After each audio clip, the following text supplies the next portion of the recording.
It's going to be more comfort for the side of Pawn. He's mostly been playing these utility mid lane mages, an Orianna Victor player, it feels like, for most of the season when the Gallios didn't even use the flash. There's the equalizer onto Helper. He's just walking straight through this one. He's going to flash over the wall. Smeb, does he want to pursue? The answer's going to be yes. Doesn't have the first harpoon correct. They'll both go over the wall together, and Helper will go down. So, oh dear, what a way to start the top lane.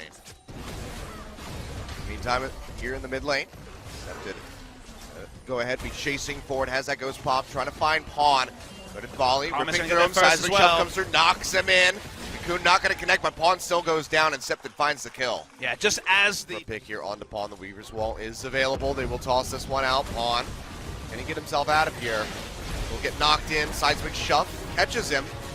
Flashes over to the side. Charge is coming in too. The charge is coming in here from Helper. Ash arrow out. Pawn will just go down. Septon finds the hit with that threaded volley on top of the Ash arrow to find bottom lane so far away. Jewel and Ella still walking up the river. Rift Herald now down to around half HP. They go forward here. Dude comes down in onto Smeb, drops that Glacial Fissure through from Mata to try to get the catch. They're chasing in onto Helper, slow him up. Concussive Blows will expires. He jumps away with the shotgun blast, but final Q from the Braum will hit, and Mata will help get that kill. Now the fight breaking out. Equalizer comes down, comeback, trying to retreat out of this one. Shockwave not quite going to find anything. His score goes forward, trying to get in on Deceptive, but he's taking quite a bit of damage. Now is cut off as Duel comes around the backside, just fires straight into him, and will help find that kill. Handing it over to the Talia. Now come back, wrapping around from the side.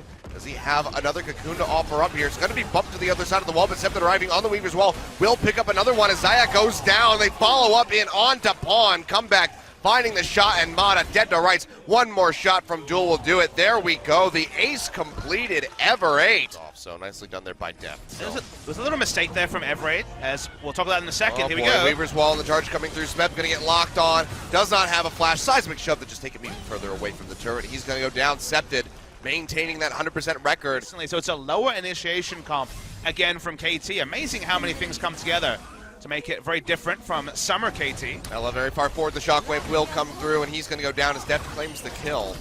Deft trying to trade something back, or at least get some damage in. Bought out this control ward. Hasn't really seen one over the wall, but now Septon getting jumped on.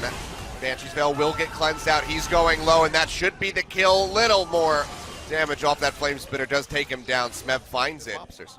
There could be. This is the gamble you have to take. The Mobsters are our second cloud drink. All right, well, here we go. Maybe a fight coming through as KT does get caught off by the Weaver's Wall, but comeback's already been chunked out. Septon poking forward. Big equalizer coming through, and that's going to be Smeb just deleting Ella right off the bat of the fight. Helper goes forward with the charge, but might be regretting that one. Has to flash over the ball, but all of KT is ready to pile in. They'll take him down as Smeb finds the double kill. And now finally, 36 minutes into this game, somebody will be starting up this Baron, and it's actually going to get finished. A triple flash over the wall. They knew if Helper died, he couldn't teleport back in. Would be a true 3v5 and ends up being a 5v0 around the Baron. KT Rolster. And then they don't know what to do with it. They're putting the pressure on the wrong sides of the map. I do find myself being, well, let's hold that thought. Now it's going to be Weaver's Wall coming through. Cocoon connects in onto Deft, but he's got the Feather Sword to make himself untargetable as he jumps up, and now Helper in the front line just trying to tank Gob. Comeback goes in the back, will die as Deft picks up the kill. And now it just seems like it's hit this point where everything that Ever8 tries to do is just going to get smacked down out of the sky by KT. Yeah, they can even just take a brute force approach. They don't have initiation, but they could probably turret dive with the AP stack and the shields.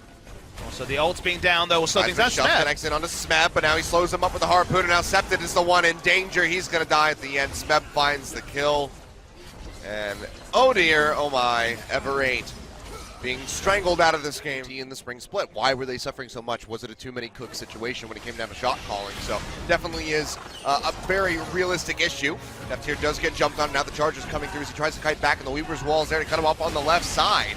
So far, still cutting back successfully as that bear trap on a rope does not connect in. Gets the root down onto Helper with the with the blade caller, but still falls in the end as Duel finds the kill. Gets the double as he takes down Mata. The bot lane of KT has been dismantled, but now KT fires back. They find 3, looking for more, and they will get the ace.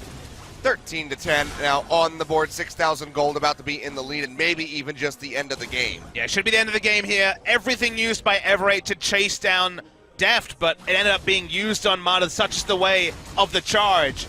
So much used, but they had nothing when the turn and collapse came through from KT. Smear burning people down on his Rumble. Gotta say, Hachani don't know about the Elise just yet. It was a good early game for Ever8, but couldn't get through that mid-game hump. KT turned it around. I want it to be cleaner for Game 2. The Game 1 result is as expected. KT Rolster 1-0 up. Yep.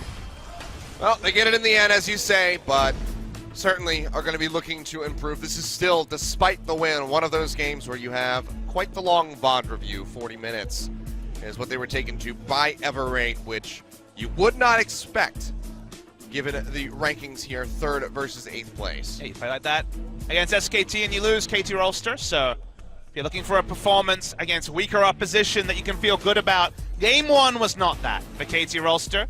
Didn't necessarily make any huge mistakes after they fell behind and were able to stay farmed and competitive, but with a comp that didn't necessarily have strong engage, just really had scaling.